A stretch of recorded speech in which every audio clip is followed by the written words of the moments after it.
நம்ம வாழ்ற இந்த பூமி மொத்த யுனிவர்ஸ்லயும் ஒரு சின்ன தூசி அளவுக்கு கூட இல்லைன்னு சொன்னா நீங்க நம்புவீங்களா? நைட் டைம்ல நாம வானத்தை பார்க்கும்போது ஏகப்பட்ட ஸ்டார்ஸ் தெரியுதுல்ல. ஆனா அது வெறும் ஆரம்பம் தான். அதுக்கு பின்னாடி நம்ம கற்பனைக்கு கூட எட்டாத அளவுக்கு பயங்கரமான விசித்திரமான ரகசியங்கள் ஒளிஞ்சிருக்கு. இந்த வீடியோவில் யுனிவர்ஸ் பத்தின சில வேற லெவல் இன்ட்ரெஸ்டிங் ஃபேக்டை தான் பார்க்க போறோம். வீடியோவை ஸ்கிப் பண்ணாம பாருங்க. ஏன்னா கடைசியில் உங்க மைண்டே பிளாக் ஆக போகுது. சரி ஃப்ரெண்ட்ஸ், டைம் ட்ராவல் பற்றி பார்ப்போம். என்னது, ஸ்பேஸ் வீடியோவில் டைம் ட்ராவலா அப்படின்னு யோசிக்காதீங்க. நிஜமாவே நம்ம டெய்லி டைம் ட்ராவல் பண்ணி ஃபாஸ்ட்டாக தான் பார்த்துட்டு இருக்கோம். எப்படின்னு கேட்குறீங்களா? இப்போ ஸ்பேஸில் தூரத்தை கிலோமீட்டரில் அளக்க மாட்டாங்க, லைட் இயர்ஸ்னு சொல்லுவாங்க. அதாவது லைட் ஒரு வருஷத்தில் எவ்வளோ தூரம் ட்ராவல் பண்ணுதோ அதுதான் ஒரு லைட் இயர்.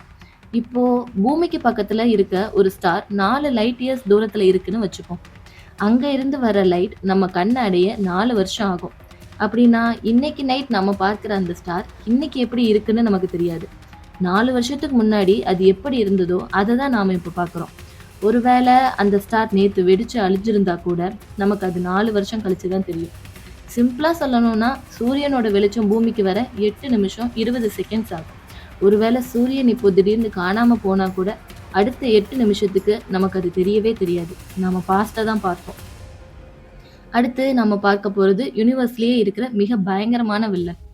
அதுதான் பிளாக் ஹோல். ஒரு மிகப்பெரிய ஸ்டார் தன் வாழ்நாளை முடிச்சுட்டு அழியும் போது அது அப்படியே சுருங்கி ஒரு சின்ன புள்ளியா மாறும். அதோட கிராவிட்டி எவ்வளோ பவர்ஃபுல்லா இருக்கும்னா இந்த உலகத்திலேயே மிக வேகமா போற லைட்டால கூட அதுல இருந்து தப்பிக்க முடியாது, உள்ள இழுத்துடும். இங்க ஒரு இன்ட்ரெஸ்டிங் கான்செப்ட் இருக்கு. அதுக்கு பேரு தான் ஸ்பாஜிடிஃபிகேஷன். ஒருவேளை நீங்க ஒரு பிளாக் ஹோல்குள்ள விழுகிறீங்கன்னு வச்சுப்போம். உங்க காலுக்கும் தலைக்கும் நடுவுல இருக்கிற கிராவிட்டி டிஃபரன்ஸ்னால உங்க உடம்பு அப்படியே மேகி நூடுல்ஸ் மாதிரி நீளமா இழுத்துடும். கேட்கவே பயமா இருக்குல்ல? அது மட்டும் இல்ல, பிளாக் ஹோலுக்கு பக்கத்துல போக போக டைம் ரொம்ப ஸ்லோ ஆயிடும். நீங்க அங்க 1 மணி நேரம் ஸ்பெண்ட் பண்ணிட்டு பூமிக்கு வந்தீங்கன்னா இங்க பல வருஷங்கள் ஆயிருக்கும். இப்போ ஒரு ஷாக்கிங் ஃபேக்ட் பார்ப்போமா? நாம பார்க்குற ஸ்டார்ஸ், பிளானட்ஸ், கேலக்சிஸ், ஏன் நாம இது எல்லாமே சேர்ந்தா கூட மொத்த யூனிவர்ஸில் வெறும் 5% தான்.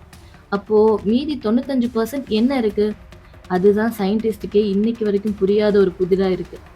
அதை தான் டார்க் மேட்டர் இல்லைனா டார்க் எனர்ஜின்னு சொல்கிறாங்க. இது நம்ம கண்ணுக்கு தெரியாது, ஆனால் ஸ்பேஸ் முழுக்க நிறைஞ்சிருக்கு. இந்த டார்க் மேட்டர் தான் கேலக்சிஸ் எல்லாம் சிதறி போகாமல் ஒன்றா பிடிச்சி வச்சிருக்கு. டார்க் எனர்ஜி தான் இந்த யூனிவர்ஸை பயங்கர வேகத்தில் எக்ஸ்பேண்ட் பண்ணிகிட்டே இருக்கு. அதாவது கண்ணுக்கு தெரியாத ஏதோ ஒன்று தான் இந்த மொத்த பிரபஞ்சத்தையும் இயக்கிட்டு இருக்கு. மார்வல் படங்கள்ல மல்டிவர்ஸ் பற்றி பார்த்துருப்பீங்க.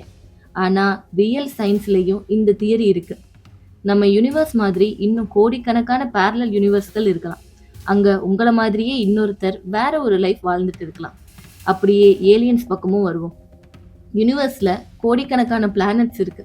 ஆனால் ஏன் இது வரைக்கும் ஒரு ஏலியன் கூட நம்மளை காண்டாக்ட் பண்ணலை? இதுக்கு பேர் தான் ஃபெர்மி பேரடாக்ஸ். ஒருவேளை அவங்க நம்மளை விட ரொம்ப அட்வான்ஸாக இருக்காங்களா, இல்லை நாம தான் இந்த மொத்த யூனிவர்ஸ்லேயும் தனியாக இருக்கோமா? இதை நினச்சாதான் கொஞ்சம் அனலாக இருக்கு. கடைசியாக ஒன்று ஃப்ரெண்ட்ஸ், இவ்வளவு பெரிய பிரபஞ்சத்தில் நம்ம பூமிங்கிறது ஒரு சின்ன மணல் தொகலை விட ரொம்ப ரொம்ப சின்னது. ஆனால் இவ்வளவு பெரிய யூனிவர்ஸோட ரகசியங்களை நம்மளோட இந்த சின்ன மூளையால் யோசித்து கண்டுபிடிக்க முடியுது பார்த்தீங்களா? அதுதான் உண்மையான மேஜிக். இந்த வீடியோ உங்களுக்கு பிடிச்சிருந்தா மறக்காமல் லைக் பண்ணுங்கள், ஷேர் பண்ணுங்கள். இதில் எந்த ஃபேக்ட் உங்களை ரொம்ப ஆச்சரியப்படுத்துச்சுன்னு கீழே கமெண்ட்டில் சொல்லுங்கள். அடுத்த வீடியோவில் பார்ப்போம். தேங்க்யூ.